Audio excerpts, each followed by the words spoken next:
Hello everyone. आज हम हमारा लेक्चर 3 स्टार्ट करते हैं हमारी इस प्लेलिस्ट का।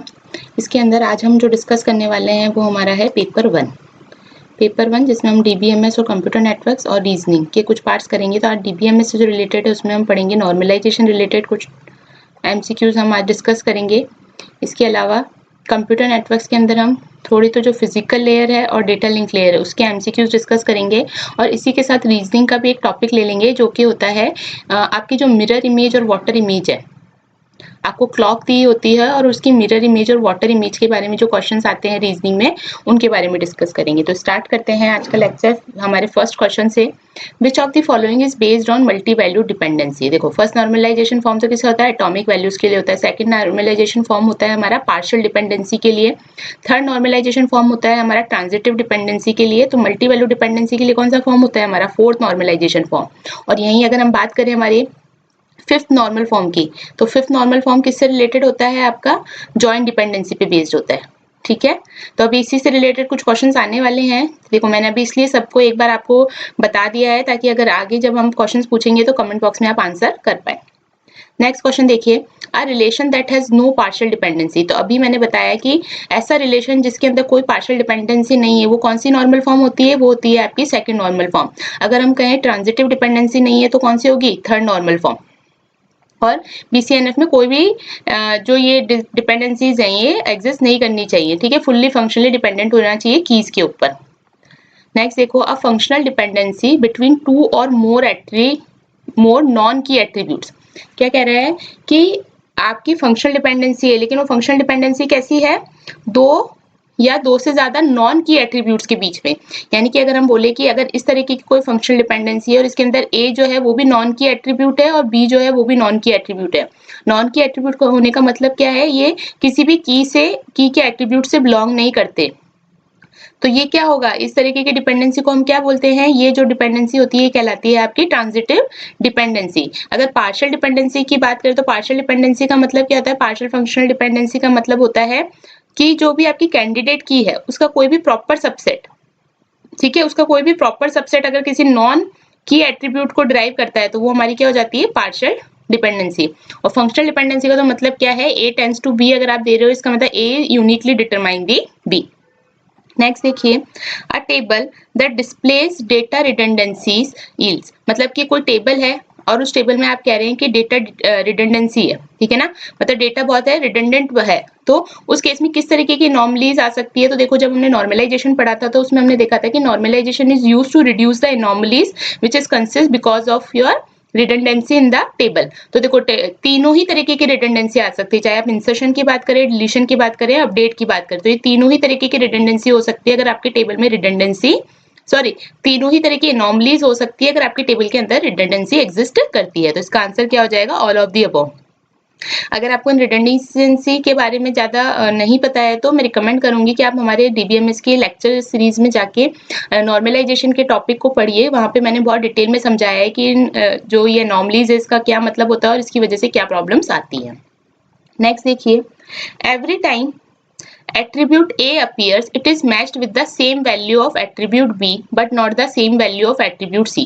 इसका मतलब क्या है, अगर हम एग्जांपल लें A B C तो ये कह रहे हैं कि अगर कभी भी एट्रीब्यूट रिपीट भी होता है तो भी B की वैल्यू हमेशा सेम है लेकिन C की वैल्यू जो है वो रिपीट नहीं हो रही है। यानी कि एक बार A की वैल्यू 1 पे C की वैल्यू है 3 और दूसरी बार A की वैल्यू 1 पे है C की वैल्यू 4, जबकि A कितनी भी बार रिपीट हो जाए B की वैल्यू हमेशा 2 ही रह रही है। ठीक है, जबकि ये चेंज हो रही है, चेंज भी हो रही है नहीं भी हो रही है ना, ऐसा हो सकता है। तो ये कह रहा है कि क्या ट्रू होगा इस केस में, तो इस केस में क्या ट्रू होगा, अभी मैंने आपको बताया फंक्शनल डिपेंडेंसी का मतलब क्या होगा, अगर हम ए फंक्शनली डिपेंडेंट टू बी कहते हैं इसका मतलब क्या है, ए यूनिकली डिटरमाइन बी। तो यहाँ पे देखो ए की वैल्यू 1 चाहे कितनी भी टेबल्स में हो लेकिन उसके लिए हमेशा बी की वैल्यू कंसिस्टेंट है, सेम है, जबकि सी की वैल्यू चेंज हो रही है। तो यहाँ पे देखो ए टेंड्स टू बी तो इंप्लाई करेगा लेकिन A tends to C imply नहीं करेगा। या फिर आप क्या बोल सकते हैं, A tends to B C imply भी नहीं करेगा क्योंकि देखो ए की फर्स्ट वैल्यू पे तो 2 और 3 आ रहे हैं, ठीक है, ए की नेक्स्ट जो 1 वैल्यू है उस पे 2 और 4 आ रहे हैं, तो देखो ये भी कंसिस्टेंट नहीं है ना, यूनिकली डिटरमाइन नहीं कर पा रहे। तो ए टेंड्स टू बीसीबी आपका डिटरमाइन नहीं करेगा। ठीक है, तो इसका आंसर क्या हो जाएगा आपका, इसका आंसर हो जाएगा ए टेंड्स टू बी। ओके, और देखो बी सी टेंस टू ए क्यों नहीं कर सकते, क्योंकि हमें क्वेश्चन के अंदर कुछ मेंशन नहीं कर रखा है कि बी और सी जो है ए को किस तरीके से डिटरमाइन कर पा रहे हैं, कि यूनिकली डिटरमाइन कर पा रहे हैं नहीं कर पा रहे हैं, लेकिन हमें ए के रिलेशन में यहाँ पे क्लियरली बता रखा है कि ए जो है बी के को फंक्शनली डिटरमाइन कर पा रहा है, लेकिन ए की सेम वैल्यू पे बी सी की जो है सेम वैल्यूज नहीं आ रही है। इसलिए हमारा जो यहाँ पे करेक्ट आंसर होगा वो क्या होगा, ऑप्शन ए। नेक्स्ट देखिए, the different classes of relations created by the technique for preventing modification anomalies are called. तो देखो हमने अभी बताया आपको जो भी मॉडिफिकेशन एनॉमलीज है, चाहे आप इंसर्शन कर रहे हो, डिलीशन कर रहे हो, अपडेशन कर रहे हो, ये एनॉमलीज क्या होती हैं, ये आपके टेबल की या आपकी जो एसक्यू आपका जो डेटाबेस है उसकी क्वालिटी को डिग्रेड करती है। इनको एनॉमलीज को क्या करना है, या तो प्रिवेंट करना है, और प्रिवेंट देखो कंप्लीट 100% प्रिवेंट नहीं हो पाता, तो हम क्या करते हैं उस केस में रिड्यूस करने की भी कोशिश करते हैं। तो उसके लिए हम कौन सी टेक्निक यूज करते हैं, उसके लिए हम टेक्निक यूज करते हैं नॉर्मलाइजेशन। और नॉर्मलाइजेशन के अंदर जो क्लासेस यूज होती है उनको हम क्या बोलते हैं, नॉर्मल फॉर्म्स। ठीक है, तो इसका आंसर क्या हो जाएगा, ऑप्शन ए। यहाँ पे मैं एक चीज आपको और बता दूं कि डेटाबेस के अंदर नॉर्मलाइजेशन ना एक स्टेप होता है। ठीक है, ये कोई मैंडेटरी स्टेप नहीं है कि आपको नॉर्मलाइजेशन हमेशा परफॉर्म करना ही है।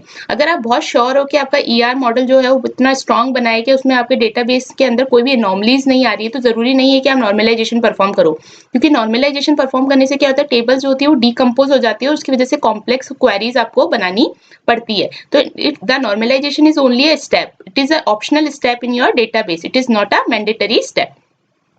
नेक्स्ट क्वेश्चन देखिए, A relation is in the form if it is an BCNF, मतलब एक रिलेशन है जो कि ऑलरेडी BCNF में है and has no multi value dependency, और उसमें कोई भी मल्टी वैल्यू डिपेंडेंसी नहीं है। तो हमें दे रखा है कि रिलेशन जो है BCNF में तो है ही, और उसके साथ उसके अंदर कोई मल्टी वैल्यू डिपेंडेंसी भी नहीं है। तो हमने बताया था कि कौन सा रिलेशन होता है या कौन सा नॉर्मल फॉर्म होगा जो इसमें मल्टी वैल्यू डिपेंडेंसी पे बेस्ड होता है।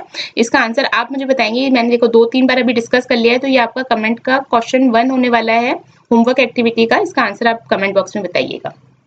नेक्स्ट देखिए, when the values in one or more attribute being used as a foreign key, okay, must exist in another set of one or more attributes in another table। यानी कि यहाँ पे simple है कि foreign की के बारे में बता रखा है कि जब फॉरेन की होती है और कोई एट्रीब्यूट जो है एज अ फॉरेन की ट्रीट कर रहे हैं जो कि दूसरी टेबल के लिए क्या है, प्राइमरी की है, तो उस केस में हमें क्या करना होता है, हमें इन दो टेबल्स की लिंकिंग करानी होती है। और जब हम टेबल की लिंकिंग करा रहे होते हैं तब हम क्या इंश्योर करते हैं कि यहाँ पे क्या मेंटेन होनी चाहिए, आपकी रेफरेंशियल इंटीग्रिटी कंस्ट्रेंट। एक बात और ध्यान रख लेना, एक टिप है ये आप लोगों के लिए, जब भी कहीं पे भी लिंकिंग की बात आ जाती है, कोई भी टेबल्स की अगर आपको लिंकिंग करवानी है, तो वहां पे आपको क्या करना पड़ता है, फॉरेन की का कॉन्सेप्ट इंट्रोड्यूस करना पड़ता है उन टेबल्स के बीच में। और टेबल्स के बीच में अगर फॉरेन की का कॉन्सेप्ट आएगा तो रेफरेंशियल इंटीग्रिटी कंस्ट्रेंट मेंटेन करना मैंडेटरी हो जाता है। तो इसका आंसर क्या हो जाएगा, ऑप्शन सी। नेक्स्ट देखिए, a functional dependency is a relationship between और अमंग। फंक्शनल डिपेंडेंसीज किसके बीच में होती है, अभी मैंने बताया, हमने एक टेबल बनाई थी ए बी सी, और हम फंक्शनल डिपेंडेंसीज किसके बीच में बता रहे थे, यहाँ पे ए टेंड्स टू बी बता रहे थे या ए टेंड्स टू सी, तो ये हम किसके बीच में बता रहे हैं, कॉलम्स के बीच में। ठीक है ना, जो टेबल के अंदर कॉलम्स है उनके बीच में फंक्शनल डिपेंडेंसीज बता रहे हैं, और टेबल के अंदर कॉलम क्या रिप्रेजेंट करता है, आपका एट्रीब्यूट। यहाँ पे इसका आंसर क्या हो जाएगा, फंक्शनल डिपेंडेंसी किसके बीच की रिलेशनशिप होती है, एट्रीब्यूट्स की। तो आंसर हो जाएगा ऑप्शन डी। नेक्स्ट देखिए, for some relations changing the data can have undesirable consequences called. क्या कह रहा है कि जब आप किसी रिलेशन में कोई डेटा चेंज करते हैं, ठीक है, तो अनडिजायरेबल कॉन्सिक्वेंसेस हो जाते हैं, उनको हम क्या बोलते हैं, रेफरेंशियल इंटीग्रिटी कंस्ट्रेंट नहीं बोलते, ये तो फॉरेन की का कॉन्सेप्ट है। ठीक है, नॉर्मल फॉर्म्स तो एनॉमलीज को दूर करने के काम में आता है, ये नहीं होता। अनडिजायरेबल कॉन्सिक्वेंसेस मतलब कि उसकी वजह से क्या हार्म होता है आपके डेटा पे, आपके रिलेशन पे, वो चीज पूछ रहा है, तो वो को क्या बोला जाता है, मॉडिफिकेशन एनॉमलीज। ठीक है, नेक्स्ट देखिए, if attribute A determines both attribute B and C, यानी कि ए जो है बी और सी दोनों को डिटरमाइन कर पा रहा है, तो उस केस में हम क्या बोल सकते हैं, A tends to B, A tends to C, और इन दोनों को हम क्या कर सकते हैं, कंबाइन भी कर सकते हैं। तो हम इसको कैसे लिख सकते हैं, A tends to B C। तो आंसर क्या हो जाएगा, ऑप्शन, यहाँ पे ये क्या कह रहा है, then it is also true that. ठीक है, तो ये क्या कह रहा है, A tends to B, B tends to A, ठीक है, C tends to A, B C tends to A। तो देखो ये नहीं हो सकता, C tends to A और B tends to A हम नहीं बोल सकते, क्योंकि हमें ये नहीं बताया है क्वेश्चन में कि B और C भी क्या A को डिटरमाइन कर पा रहे हैं क्या। तो हमारे लिए सिर्फ A कौन सी ट्रू हो जाएगी, A tends to B।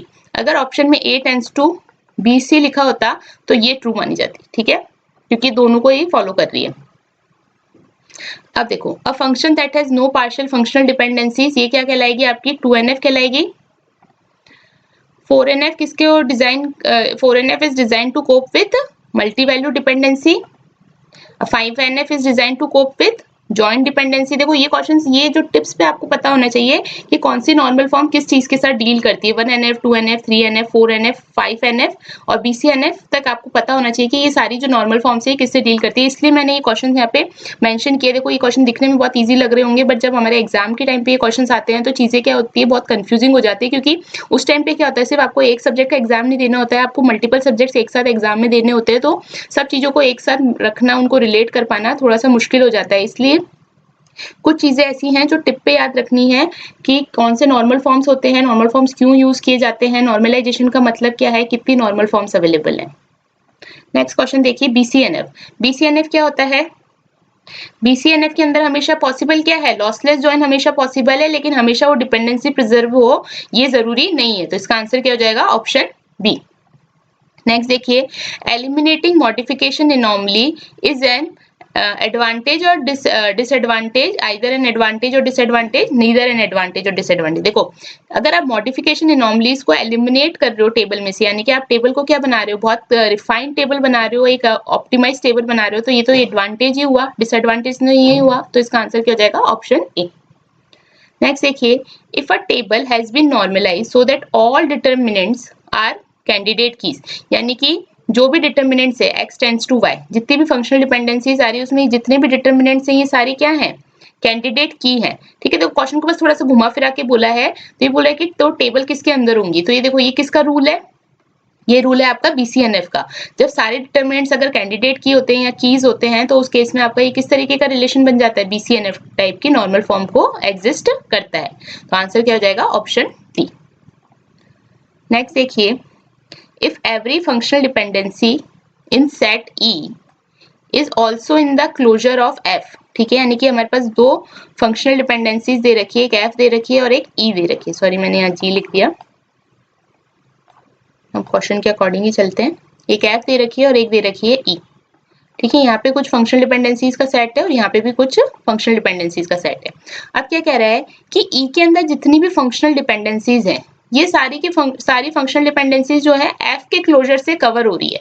ठीक है, F के अंदर जो फंक्शनल डिपेंडेंसीज है वो इन सारी फंक्शनल डिपेंडेंसीज को कवर कर पा रहा है। तो इसको हम क्या बोलेंगे कि E जो है F के द्वारा कवर हो पा रही है, या तो हम क्या बोल सकते हैं F जो है कवर कर पा रहा है E को, ठीक है ना, या तो हम बोलेंगे F कवर्स E, या फिर हम क्या बोलेंगे अगर पैसिव फॉर्म में है तो E इज कवर्ड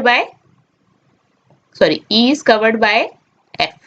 ठीक है, अब आप देखो यहाँ पे क्या लिखा है, FD is covered bye E, ये तो कोई बात नहीं है, स्टेटमेंट सही नहीं है। E is covered by F, तो ये हमको मिल गया, तो ऑप्शन बी करेक्ट हो जाएगा। F is covered bye E, देखो ये चीज हम नहीं बोल सकते क्योंकि हमें सिर्फ हमारे क्वेश्चन में ये दे रखा है कि F के अंदर जो फंक्शनल डिपेंडेंसीज है वो सारी फंक्शनल डिपेंडेंसीज E की फंक्शनल डिपेंडेंसीज को कवर कर पा रही है, बट वाइस वर्सा ट्रू है या नहीं उसके लिए हमें यहाँ पे मेंशन होना चाहिए, तो ही हम इस चीज को हम कंक्लूड कर सकते हैं। बट ऐसा कुछ मेंशन नहीं कर रखा तो हम नहीं बोल सकते कि F की जो फंक्शनल डिपेंडेंसीज है वो E के द्वारा कवर की जा रही है। तो ये स्टेटमेंट हम नहीं बोल सकते कि सही है। F plus is covered bye E, ठीक है, ये भी हम नहीं बोल सकते। ठीक है, तो इसका आंसर जो एग्जैक्ट आंसर होगा वो क्या होगा, E is covered by F। ठीक है, क्योंकि देखो F प्लस का मतलब क्या हो गया, F का क्लोजर, तो हम नहीं बोल सकते कि F का जो क्लोजर है वो E के द्वारा कवर किया जा रहा है, लेकिन हमको ये पता है कि E की सारी फंक्शनल डिपेंडेंसीज F से कवर हो रही है, इसलिए हम ये बोल सकते हैं कि E is covered by F। इसलिए आंसर क्या हो जाएगा, ऑप्शन बी। नेक्स्ट क्वेश्चन देखिए, the form of dependency in which the set of attributes that are neither a subset of any of the key nor the candidate key is classified as. देखो ये definition भी किसी आपकी normal form से ही relate करती है, आप इसका आंसर दे पाएंगे अगर आप इसको ढंग से एक बार पढ़ेंगे, खुद से आप इसको पढ़िए, आपका क्वेश्चन नंबर 2 है। ठीक है, इसमें आपको बताना है कि जो डेफिनेशन है ये कौन सी डिपेंडेंसी से रिलेट करती है। ठीक है, तो ये तो आपके हो गए DBMS के क्वेश्चन। अब चलते हैं थोड़े से हमारे कंप्यूटर नेटवर्क के क्वेश्चन पे। आप देखिए एक चीज मैं यहाँ पे आपको बता दूं, गेट के अंदर मोस्टली क्या होता है, क्वेश्चंस कॉन्सेप्ट बेस्ड आते हैं। ठीक है, उसमें बहुत ज्यादा थ्योरेटिकल नहीं आते, लेकिन जब हम कोई स्टेट लेवल के एग्जाम्स की बात करते हैं तो उसके अंदर क्या होता है, थ्योरीज में भी पूछ लिया जाता है। अब जैसे आपको पता है कि हम फिजिकल लेयर पे क्या करते हैं, बिट्स ट्रांसमिट होती है ओवर दी मीडियम। अब आप जब सिग्नल्स को ट्रांसमिट करें तो सिग्नल्स एनालॉग सिग्नल्स भी हो सकते हैं और डिजिटल सिग्नल्स भी हो सकते हैं, और कई बार मीडियम की रिक्वायरमेंट के अकॉर्डिंग आपको सिग्नल्स को चेंज करना पड़ता है, इधर डिजिटल टू डिजिटल भी चेंज करना पड़ सकता है, डिजिटल टू एनालॉग भी, एनालॉग टू एनालॉग और एनालॉग टू डिजिटल भी। तो इनसे रिलेटेड भी ना कुछ क्वेश्चन पूछ लिए जाते हैं, तो इसलिए मैंने कोशिश की कि इस वाले MCQ वीडियो के अंदर मैं कवर कर पाऊँ थोड़े से जो बेसिक्स क्वेश्चंस हैं, ताकि अगर ये क्वेश्चंस आए भी तो आप इनका आंसर कर पाओ। फर्स्ट क्या कह रहा है, AM और FM, ठीक है, एम्पलीट्यूड मॉड्यूलेशन और जो फ्रीक्वेंसी मॉड्यूलेशन, ये किसके एग्जांपल हैं? ये एग्जांपल है आपके एनालॉग टू एनालॉग। मैं यहाँ पे आपको बताती भी जाऊंगी। देखो AM FM तो है ही, और इसके साथ PM भी आता है, फेज मॉड्यूलेशन। तो ये तीनों किसके हैं? आपके एनालॉग टू एनालॉग कन्वर्जन के। डिजिटल टू डिजिटल की अगर हम बात करें तो ये हमने सारे पढ़े थे, जैसे यूनिपोलर हो गया, ठीक है, पोलर हो गया, बाइपोलर, ठीक है, NRZ, NRZ-I, NRZ-L, ठीक है, NRZ-I, और क्या हो सकता है? मैनचेस्टर, ये सब हमने पढ़े थे। और डिफरेंशियल मैनचेस्टर, ये सब आते हो आपके डिजिटल टू डिजिटल टेक्निक के लिए ना, डिजिटल टू डिजिटल कन्वर्जन के लिए, ठीक है। इसमें ये ध्यान रखना है, एक क्वेश्चन और आ जाता है कई बार एग्जाम में, ही पूछ लिया जाता है कि ईथरनेट के अंदर कौन सी आपकी कन्वर्जन यूज होता है। तो ईथरनेट जो है वो क्या यूज करता है? मैनचेस्टर एनकोडिंग, ठीक है, ईथरनेट जो है वो मैनचेस्टर एनकोडिंग यूज करता है। इसी तरीके से अगर आपको डिजिटल टू एनालॉग कन्वर्ट करना है तो उसके लिए यूज होता है आपका ASK, एम्पलीट्यूड शिफ्ट की, फ्रीक्वेंसी शिफ्ट की और फेज शिफ्ट की, ठीक है। और अगर आप बात करें एनालॉग टू डिजिटल की, तो इसके अंदर आपका आ जाता है PCM, pulse code modulation, quantization, ठीक है। ये कुछ मेथड्स होते हैं जो कि यूज होते हैं आपके इन कन्वर्जन के लिए, ठीक है। तो अभी हमसे AM और FM पूछा था, तो वो हमारे किसके अंदर आ जाते हैं? एनालॉग टू एनालॉग में। तो इसका आंसर हो जाएगा ऑप्शन C, ठीक है। नेक्स्ट देखो, एक डेफिनेशन दे रखी है और हमें बताना है कि किसकी डेफिनेशन है। It is a conversion is the process of changing one of the characteristics of an analogue signal based on the information in the digital data. यानी हमारे पास इंफॉर्मेशन कौन सी अवेलेबल है? डिजिटल की, और हम उसको किस में कन्वर्ट कर रहे हैं? एनालॉग में। तो ये किस तरीके का कन्वर्जन हो गया आपका? Digital to analogue. नेक्स्ट देखिए, which of the following is not a digital to analogue conversion. तो देखो अभी मैंने आपको बताया है, क्वेश्चन थर्ड है ये आपका, ये मैं इसलिए यहाँ पे मेंशन कर रही हूँ। देखो ये मैंने इसलिए फर्स्ट क्वेश्चन में सारे रेफरेंसेस आपको दे दिए थे कि अब आप उन रेफरेंसेस के बेसिस पे इन क्वेश्चन के आंसर कर पाओगे। तो क्वेश्चन थर्ड का आंसर आपको करना है। नेक्स्ट देखिए, for connecting a modem a computer must be equipped with a port that conforms to the RS-232 standards of the Electronic Industry Association of America. Okay, what do the letter RS stand for? तो question बहुत बड़ा है, but इसमें mainly इसने पूछा है कि जो RS-232 का स्टैंडर्ड होता है, इसमें इस RS का मतलब क्या होता है? तो इस RS का मतलब होता है आपका recommended standard. So option D is the answer. Next देखिए, device on one network can communicate with device on another network, ठीक है। एक कोई डिवाइस है, ठीक है, आपके एक नेटवर्क पे है और उस डिवाइस को कम्युनिकेट करना है दूसरे नेटवर्क के डिवाइस के साथ, तो उसके लिए हम क्या यूज करते हैं? गेटवे। नेक्स्ट देखिए, what is the name of the device that connect two computers by means of a telephone line, ठीक है, टेलीफोन लाइन से को कनेक्ट करती है, वो कौन सी डिवाइस होती है? आपकी मॉडेम। नेक्स्ट देखिए, a modulator converts a with signal to with signal, ठीक है, मॉड्यूलेटर जो है वो किसको कन्वर्ट करता है? आपके डिजिटल सिग्नल को एनालॉग सिग्नल में कन्वर्ट करता है। तो इसका आंसर क्या हो जाएगा? Option A. नेक्स्ट देखिए, which transmission media has the highest transmission speed in the network. तो देखो सबसे हाईएस्ट ट्रांसमिशन स्पीड किसकी होती है? इन सब में से होती है आपकी ऑप्टिकल फाइबर की। नेक्स्ट देखिए, which of the following would be found in the data link layer header. तो देखो डेटा लिंक लेयर के हेडर में फ्रेगमेंटेशन ऑफसेट होता है क्या? नहीं, ये तो नेटवर्क लेयर के अंदर हमारे IPv4 के अंदर होता है। लॉजिकल एड्रेस होता है? नहीं, ये हमारे IPv4 में होता है, ये वाला भी हेडर, ठीक है, ये मैंने 2 बार P लिख दिया, इसको हटा दीजिए। IPv4 में होता है। पैकेट का सीक्वेंस नंबर होता है क्या? सीक्वेंस नंबर हमारे TCP के अंदर होते हैं, ठीक है ना। सोर्स का फिजिकल एड्रेस होता है, तो ये आंसर सही है, ऑप्शन डी। नेक्स्ट देखिए, what is the primary function of the trailer information added by the data link layer encapsulation. यानी कि जो इसका फ्रेम फॉर्मेट होता है ना हमारा ईथरनेट का, उसके अंदर आपको पता है डेटा लिंक लेयर के अंदर क्या होता है? आपका हेडर भी अटैच होता है और ट्रेलर भी अटैच होता है, जबकि बाकी सारे जो लेयर्स हैं उनमें सिर्फ हेडर्स अटैच होते हैं। तो यहाँ पे जो ट्रेलर अटैच होता है, इसका क्या पर्पस है वो पूछा गया है। तो देखो इसका क्या पर्पस है, आपका जो ऑप्शंस दिए हुए हैं उसमें अगर आप देखें तो जो ट्रेलर होता है ये किस लिए यूज होता है? To support the error detection. क्योंकि अगर आप देखेंगे भी जो डेटा लिंक लेयर में ईथरनेट का फ्रेम फॉर्मेट है उसके अंदर ट्रेलर में CRC अटैच होता है, और CRC हमें पता है किस लिए यूज होता है? एरर डिटेक्शन के लिए। तो इसका आंसर क्या हो जाएगा? ऑप्शन ए, सपोर्ट्स एरर डिटेक्शन। मैं आपको रिकमेंड करूंगी आप खुद भी क्वेश्चंस का आंसर प्रेडिक्ट कर सकते हैं। वीडियो को एक बार पॉज कीजिए और खुद से पहले आंसर प्रेडिक्ट कीजिए और फिर देखिए कि आपका आंसर सही है या नहीं। Error detection at the data link layer, तो अभी मैंने आपको बताया फ्रेम फॉर्मेट में क्या अटैच होता है? CRC। Which of the following device is the PC component that connects to the computer to the network. ठीक है, कि कंप्यूटर को नेटवर्क से कनेक्ट करने के लिए कौन सा पीसी कंपोनेंट आपका कौन सा डिवाइस होता है, तो इसका आंसर है आपका option B, NIC, network interface card. Now C, hub और स्विच के बारे में पूछा है कि हब किस तरीके की डिवाइस है और स्विच किस तरीके की डिवाइस है। तो hub is a broadcast device और स्विच कैसी है आपकी, यूनिकास्ट डिवाइस। तो यहाँ पे आंसर क्या हो जाएगा, ऑप्शन सी। नेक्स्ट देखिए, which of the following task is not done by data link layer. तो देखो डेटा लिंक लेयर पे फ्रेमिंग होती है, एरर कंट्रोल भी किया जाता है, फ्लो कंट्रोल भी किया जाता है, लेकिन चैनल कोडिंग नहीं होती। चैनल कोडिंग हमारे किसका टास्क होता है, फिजिकल लेयर का। तो आंसर क्या हो जाएगा, ऑप्शन डी। नेक्स्ट अब देखिए, which sub layer of the data link layer performs data link functions that depend upon the type of medium. यानी कि मीडियम के टाइप के अकॉर्डिंग अपने फंक्शंस परफॉर्म करती है डेटा लिंक के। तो डेटा लिंक के अंदर हमारी दो लेयर्स होती है, एक तो logical link control sub layer होती है और एक मीडिया एक्सेस कंट्रोल लेयर होती है। जो मीडियम के बेसिस पे काम करती है वो होती है आपकी media access control sub layer. अब यहाँ पे आपके लिए क्वेश्चन है कि आप मुझे बताएंगे कि जो लॉजिकल लेयर होती है आपकी, लॉजिकल लिंक कंट्रोल लेयर होती है डेटा लिंक लेयर पे, उसकी क्या क्या फंक्शनैलिटीज है, ये आप कमेंट बॉक्स में बताएंगे। नेक्स्ट देखो, ऑटोमेटिक रिपीट रिक्वेस्ट, जो हमारी ऑटोमेटिक रिपीट रिक्वेस्ट होती है ARQ, उसका क्या लिखा है यहाँ पे, automatic repeat request error management mechanism is provided by. जो ARQ आपकी होती है वो मैनेजमेंट किसके द्वारा प्रोवाइड किया जाता है, वो प्रोवाइड किया जाता है आपका डेटा लिंक के अंदर logical link control sub layer से। ठीक है, नेक्स्ट देखिए, MAC address is used by which layer. MAC address हमारा कौन सा एड्रेस होता है, फिजिकल एड्रेस होता है और ये किसके थ्रू यूज किया जाता है, आपका डेटा लिंक लेयर के थ्रू। जबकि अगर ट्रांसपोर्ट लेयर की बात करें तो कौन सा एड्रेस यूज होता है, पोर्ट एड्रेस, और अगर हम बात करें हमारी नेटवर्क लेयर की तो वहां यूज होता है आपका लॉजिकल एड्रेस। नेक्स्ट देखिए, is added to data packet for error detection. तो देखो चेकसम बिट यूज कर सकते हैं, एरर बिट कोई एरर बिट हम ऐड नहीं करते हैं, हम कोई रिडंडेंट बिट ऐड करते हैं। तो ये आंसर गलत है, ये ऑप्शन गलत है। पैरिटी बिट्स हम ऐड करते हैं एरर डिटेक्शन के लिए, तो देखो चेकसम बिट भी ऐड कर सकते हैं, पैरिटी बिट भी ऐड कर सकते हैं। तो इसका आंसर क्या हो जाएगा, option D, both A and सी।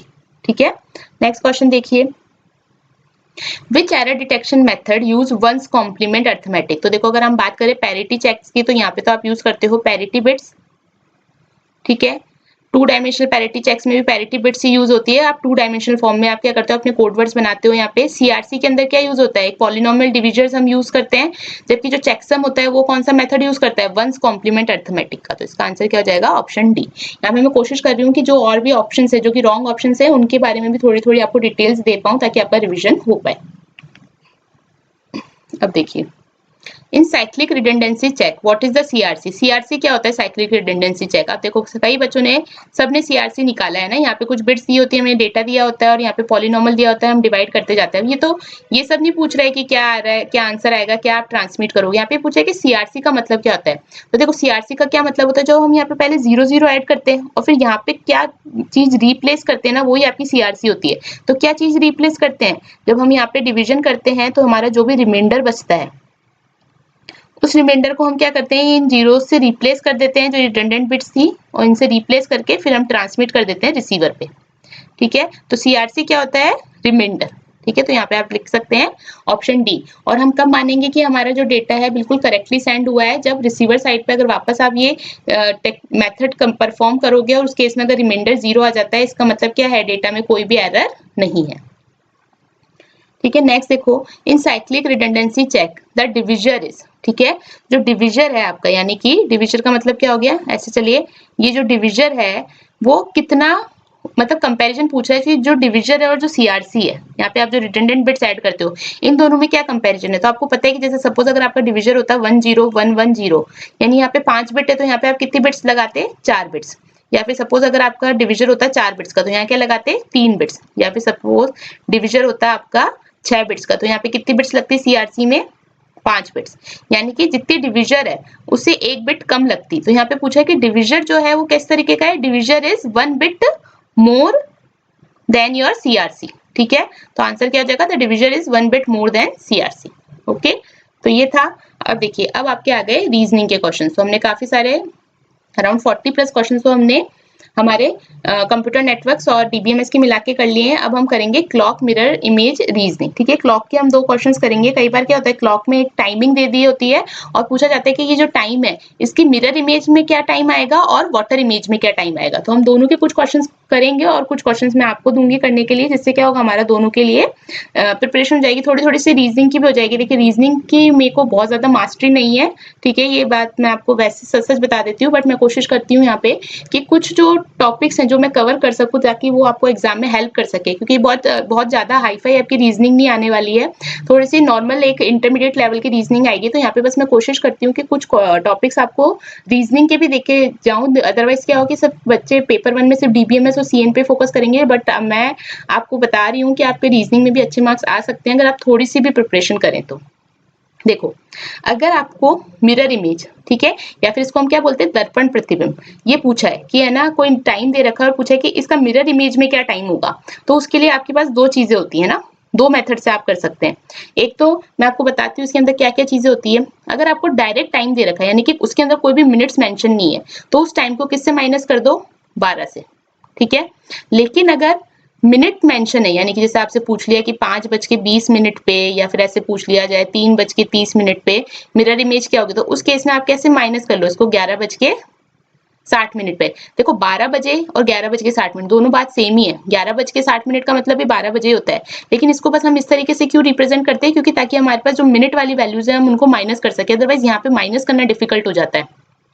अब इसमें देखो एक चीज और आ सकती है, अगर ऐसे पूछ ले आपसे कि 4:15 और 20 सेकंड पे मिरर इमेज क्या होगी, तो अब यहाँ पे इन्होंने क्या कर दिया, सेकंड भी ऐड कर दिया, तो उस केस में आप क्या करो, 11 घंटे, ठीक है, 11 बजे, इसको क्या कर लो 59 मिनट, और ये जो 1 मिनट है ना, इसको यहाँ पे सेकंड में लिख लो 60 सेकंड। तो देखो इसका मतलब भी 12 बजे ही है। तो देखो होल सोल माइनस हमेशा 12 में से ही करना है, बट डिपेंड करता है कि क्वेश्चन में किस तरीके से टाइम दे रखा है। अगर कंप्लीट टाइम दे रखा है, जैसे कि 4 बज रही है, 9 बज रही है, 6 बज रही है, तब तो 12 में से माइनस कर लो। अगर टाइम के साथ साथ सेकंड दे रखा है तो 11:60, यानी कि इस 12 को इस तरीके से लिख लो 11:60। और अगर मिनट के साथ साथ सेकंड भी दे रखे हैं तो कैसे लिख लो इसको, 11:59 60 सेकंड, ठीक है। तो मैं आपको तीनों के एक एक करके बता देती हूँ तरीके, और आप बाकी जो चीजें हैं इसके अंदर मैंने काफी सारे मेंशन कर रखे हैं प्रैक्टिस के लिए, तो बाकी आप खुद करिएगा। अब जैसे देखिए ये दो क्वेश्चन है, इसके लिए हम क्या करेंगे, 12 वाला यूज कर सकते हैं। तो अगर आप 12 में से माइनस करोगे 4 को, तो कितना बचेगा आपका, 8, यानी 4 बजे का जो मिरर इमेज है वो कितना आएगा, 8 बजे। 9 का करोगे तो कितना आ जाएगा, 3 बजे, ठीक है। 12 में से माइनस करना है इसको। लेकिन अब 4:20 यानी कि मिनट वाला यहाँ पे आ गया, ठीक है, तो मिनट वाला आ गया तो हम कौन सा वाला ले लेंगे, 11:60। तो 11:60 में से 4:20 को माइनस करोगे तो कितना आ जाएगा, ये आ जाएगा 40, और यहाँ आ जाएगा आपका 7, यानी कि 7:40 जो है वो मिरर इमेज होगी आपकी 4:20 की। इसी तरीके से 6:40 का आप करके देखना कैलकुलेट कितना आता है, 15:40 का भी कैलकुलेट करके देखना चाहिए। चलो 15:40 का मैं एक चीज बता देती हूँ। 15:40 को देखो हमें पता है 15:40 को हम क्या बोल सकते हैं, 3:40 भी बोल सकते हैं। जब हम 24 घंटे के अंदर हिसाब से टाइम कैलकुलेट करते हैं तो हम 3:40 को 15:40 बोलते हैं। तो देखो बहुत सारी शॉर्ट ट्रिक्स याद करने से अच्छा है कि एक ही ट्रिक याद रखो। यहाँ पे अगर आप इस 15:40 को 3:40 में पहले कन्वर्ट कर लो, ठीक है, और फिर इसको 11:60 में से माइनस कर दो। देखो कई लोग है ना इसको 24 में से माइनस करते हैं फिर उसको कन्वर्ट करते हैं, बट इतना सारी देखो ज्यादा शॉर्ट ट्रिक्स याद रखना भी है ना एक तरीके से हार्मफुल होता है, ठीक है। तो उतनी ही शॉर्ट ट्रिक्स याद रखो जिन चीजों को आप यूजफुल बना सको एग्जाम के अंदर। 12-20 के लिए क्या कर सकते हैं, देखो 12-20 के लिए अगर हम 11:60 में से घटाएंगे तो घटेगा नहीं। 12-20 को हम क्या बोल सकते हैं, 00-20 भी बोल सकते हैं, क्योंकि 12 के बाद क्या आ जाता है, 1 आ जाता है। तो जो ये टाइम चलता है आप देखोगे कभी आपके फोन के अंदर भी, तो क्या होता है, इसको 0020 ही बोला जाता है। तो आप इसको 0020 लिखो और उसके बाद क्या करो, 11:60 में से माइनस कर लो। तो ये आंसर्स आप कैलकुलेट करके जरूर कमेंट बॉक्स में बताइएगा। इससे मुझे सच में खुशी भी होगी कि आप लोगों ने वीडियो एंड तक देखा और आप लोगों ने इन चीजों को अप्रिशिएट किया और खुद से भी सॉल्व करने की कोशिश की। अब ये वाला क्वेश्चन कैसे सॉल्व होगा, अब इसमें देखो मिनट के साथ साथ आपको सेकंड्स भी दे दिए, तो यहाँ पे बस क्या करना है, 11 घंटे 59 मिनट, और यहाँ पे कितना आ जाएगा, 60 सेकंड, ठीक है। तो ये जो क्वेश्चंस मैंने यहाँ पे कंप्लीट नहीं किए, इन क्वेश्चंस को आप सॉल्व करके जरूर कमेंट बॉक्स में बताइएगा। तो ये तो हो गई मिरर इमेज की बात। अगर बात कर ली जाए वाटर इमेज की, तो देखो वाटर इमेज में थोड़ा सा फॉर्मूला डिफरेंट है। वाटर इमेज की बात कर ली जाए तो दो तरीके से होता है। अगर जो भी टाइम दे रखा है या तो उस टाइम को माइनस कर दो 18:30 में, और अगर मिनट जो है वो 30 से ज्यादा है तो उस केस में माइनस कर दो 17:90। देखो अब इसमें भी ये दोनों चीजें सेम ही, अगर आप देखो या तो 18:30 लिखो, यानी कि या तो 6:30 लिखो, या फिर ऐसे बोलो 5:90। तो भी वही बात हुई, 5:90 का मतलब क्या हो गया, 5 + 60 मिनट + 30 मिनट, यानी कि 60 मिनट और 5 तो कितने हो जाएंगे, 6 + 30 कितने हो जाएंगे, 6:30 हो जाएंगे। तो देखो बात दोनों ही सेम है, बस कैलकुलेशन को इजी करने के लिए हमने यहाँ पे क्या करा है, ये 2 मेथड बना दी है, ठीक है। तो अगर 30 मिनट से छोटा है, ठीक है ना, तब तो आप क्या करो 18:30 से माइनस कर लो। लेकिन अगर आपके जो मिनट है वो 30 से ज्यादा है तो आप किससे माइनस करेंगे, 17:90 से। तो यहाँ पे देखो, अगर 3:20 दे रखा है तो 3:20 तो हम सिंपली 18:30 में से माइनस कर देंगे। तो मैं एक चीज यहाँ पे एक और इम्पोर्टेंट पॉइंट है वो भी बता देती हूँ। 18:30 में से अगर इसको आप माइनस करोगे तो कितना आ जाएगा आपका, यहाँ आ जाएगा 15 और यहाँ आ जाएगा 10, ठीक है। 15-10 आ गया, इसका मतलब क्या बोल सकते हैं, 3:10। लेकिन वाटर इमेज में कई बार क्या होता है कि ये ऑप्शन ना एग्जाम में दिया नहीं होता, ठीक है। क्यों? क्योंकि जो वाटर इमेज होती है ना वो हमेशा एग्जैक्ट इमेज नहीं बनती है। तो उस केस में अगर 3:10 नहीं दे रखा हो ना तो आप क्या करो, 1 घटा लो इसमें से, यानी कि यहाँ पे क्या हो सकता है 2:10, यानी कि 1 घंटा मैंने कम कर दिया। तो अगर 3:10 ऑप्शन में नहीं दे रखा हो लेकिन ऑप्शन में 2:10 दे रखा है तो ये आंसर सही माना जाएगा, ठीक है। ये ध्यान रखना, जो जल प्रतिबिंब होता है ना, वाटर इमेज होती है, वो एग्जैक्ट इमेज नहीं बनती है। इसलिए कई बार आपको ये जो एग्जैक्ट आंसर नहीं मिलेगा, एग्जैक्ट आंसर नहीं मिला तो उससे 1 घंटा कम करके जो आप देखेंगे वो आंसर हो सकता है, ठीक है। इसी तरीके से 9:25 के लिए भी हम 18:30 से कर सकते हैं क्योंकि 30 मिनट से कम है। तो ये कम करके आप देखिएगा कितना हो रहा है। अब देखो यहाँ 50 मिनट आ गया, यानी कि 30 मिनट से ज्यादा आ गया। तो यहाँ पे हम किससे माइनस करेंगे इसको, 17:90 में से, ठीक है। यहाँ पे हम इसको 18:30 में से माइनस करेंगे। तो देखो मैं सारे क्वेश्चंस नहीं करा रही हूँ, मैं इसलिए नहीं करा रही हूँ कि ताकि आप खुद से प्रैक्टिस करें। Okay, so that's it for this video. अब मिलते हैं हम नेक्स्ट वीडियो में। Thank you.